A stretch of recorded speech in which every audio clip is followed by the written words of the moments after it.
Hello friends, welcome back once again even classes. और आज का टॉपिक है प्रेजेंट परफेक्ट टेंस। तो पिछले वीडियो में मैं प्रेजेंट कंटिन्यूअस टेंस और प्रेजेंट इंडेफिनिट टेंस को भी बता दिया है। और आज का टॉपिक है तीसरा टेंस यानी कि प्रेजेंट परफेक्ट टेंस। तो इसमें आज हम जानेंगे कि प्रेजेंट परफेक्ट टेंस की पहचान क्या होती है, उसकी सहायक क्रिया क्या होती है और उसके बनाने के नियम क्या होते हैं।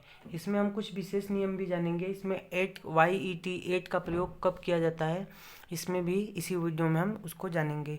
तो वीडियो को पूरा देखिएगा और बिल्कुल भी स्किप मत कीजिएगा। तो चलिए वीडियो को स्टार्ट करते हैं। प्रेजेंट इन परफेक्ट टेंस में पहचान जो है, पहला पहचान है, इस टेंस से ज्ञात होता है कि कार्य को समाप्त हुए अभी अधिक समय नहीं हुआ है। यानी कि कार्य समाप्त हो गया है लेकिन ज़्यादा समय हुआ नहीं होता है।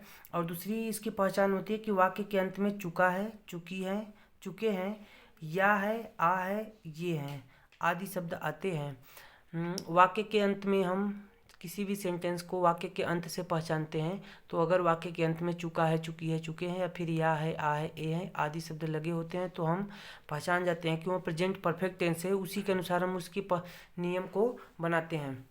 तो चलिए आगे बढ़ते हैं और उसकी नियम जानते हैं। इसके बनाने के नियम क्या होते हैं। पहला नियम है इसमें, ही, सी, इट तथा एक वचनकर्ता के साथ हैज तथा आई, वी, दे, यू तथा अन्य बहुवचनकर्ता के साथ हैव लगाकर क्रिया का थर्ड फॉर्म का प्रयोग करते हैं। लगाकर वर्ब का थर्ड फॉर्म का प्रयोग करते हैं।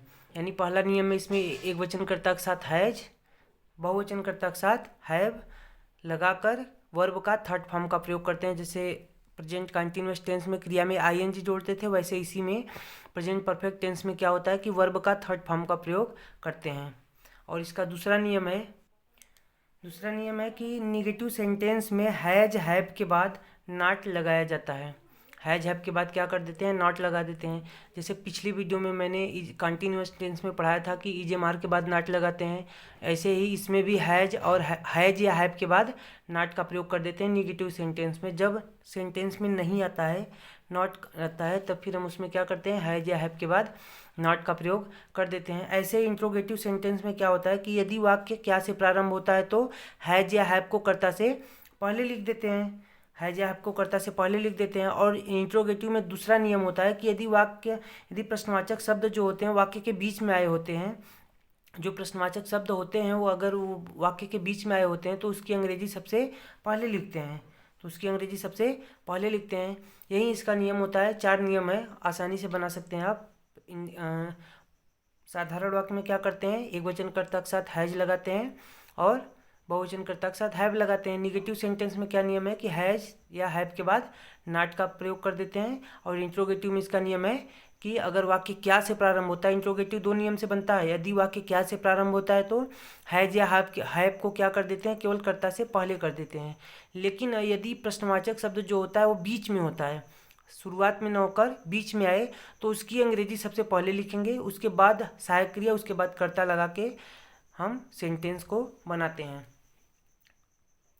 तो चलिए एग्जाम्पल से हम समझते हैं कि इस सेंटेंस को कैसे बनता है। प्रेजेंट परफेक्ट टेंस में जो एग्जाम्पल होता है वह कैसे बनता है वह सीखेंगे। अभी 5 सेंटेंस हम आपको देंगे और उसको आसानी से बनाएंगे कि वह सेंटेंस अनुवाद कैसे होता है हिंदी का इंग्लिश में।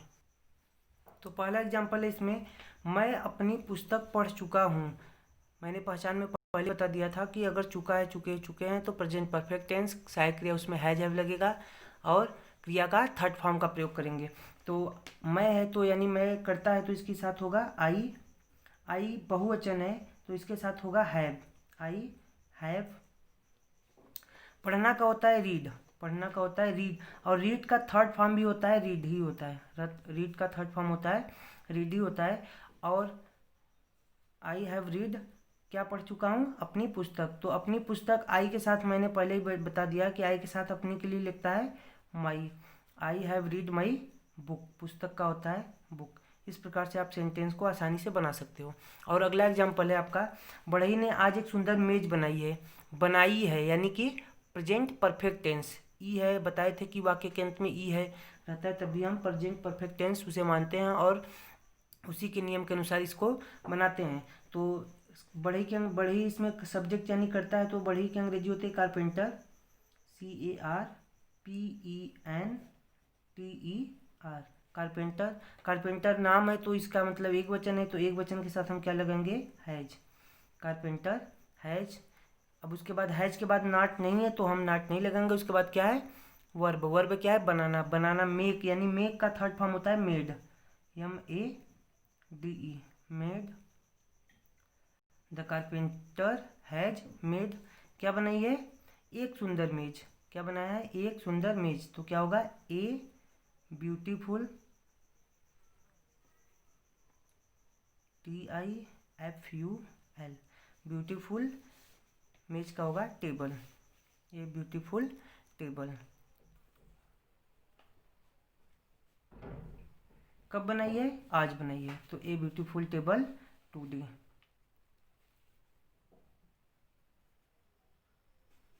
इस प्रकार से हम प्रेजेंट परफेक्ट टेंस का अनुवाद करते हैं। अगला एग्जाम्पल है, तुमने आज खाना खाया है। तुमने का होता है यू, तुमने का होता है यू। खाया है यानी यह है प्रेजेंट परफेक्ट टेंस है, तो यू के साथ ही लगता है आपका हैव। यू हैव, सॉरी, तुमने आज क्या खाया है। तुमने आज क्या खाया है, तो इसका होगा आपका, अगर क्या बीच में आया है तब भी उसकी अंग्रेजी सबसे पहले हम लिखेंगे वाट। उसके बाद हम लगाएंगे हैव, उसके बाद कर्ता लिखेंगे। यह प्रश्नवाचक शब्द है, मैंने ध्यान नहीं दिया। तो अगर वाक्य के बीच में क्या, कब, क्यों, कैसे आता है तो उसकी अंग्रेजी सबसे पहले लिखते हैं वाट, हो गया। उसके बाद हम सहायक क्रिया का प्रयोग करते हैं हैव, HAVE, हैव। उसके बाद हम कर्ता लिखते हैं यू। फिर उसके बाद क्रिया है क्या, ईट। ईट का थर्ड फॉर्म होता है eaten, EATEN। Watt have you eaten. आज का होगा टुडे, TOTAY। इस प्रकार से आपका सेंटेंस प्रश्नवाचक वाला बन के तैयार हो गया। और अगला एग्जाम्पल है, हमने ताजमहल कभी नहीं देखा। हमने ताजमहल कभी नहीं देखा, तो इसका हमने का होता है वी। हमने का होता है वी, और वी के साथ लगेगा आपका हैव, वी हैव। कभी नहीं का होता है never, NEVER, we have never. देखना का देखना की हिंदी होती है सी, और इसका थर्ड फॉर्म होता है seen, SEEN। We have never seen, क्या नहीं देखा है, Taj Mahal, the Taj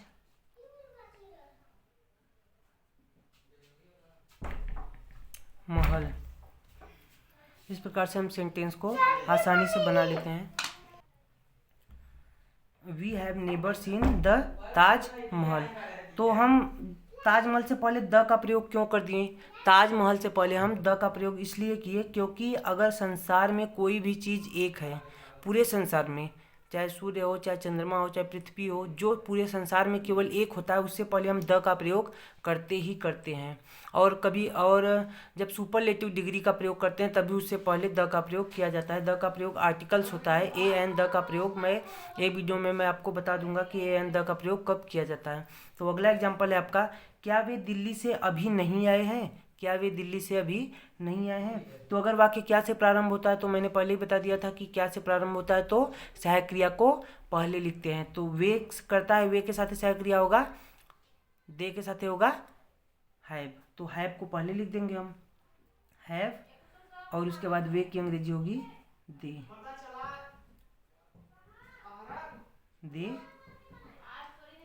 have, they have they. उसके बाद नॉट लगा देंगे, नॉट, हैव दे नॉट। उसके बाद आपका आएगा वर्ब। वर्ब क्या है, आना। आना का होता है कम, कम केम कम, थर्ड फॉर्म भी इसका होता है कम। तो हैव दे नॉट कम, कहाँ नहीं आए, कहाँ से नहीं आए, दिल्ली से, फ्रॉम दिल्ली। दिल्ली भी आपका कैपिटल होगा क्योंकि यहाँ आपका प्रॉपर नाउन है। फ्रॉम दिल्ली कब नहीं आए, अभी, यानी कि YET। इस प्रकार से आपका सेंटेंस बनके तैयार होगा, have they not come from Delhi yet. इस प्रकार से हम आसानी से प्रेजेंट परफेक्ट टेंस का प्रयोग करके नियम जान के आसानी से कोई भी सेंटेंस को बना सकते हैं। वीडियो को लाइक करें, सब्सक्राइब करें तथा शेयर भी करें अगर वीडियो अच्छा लगा हो तो।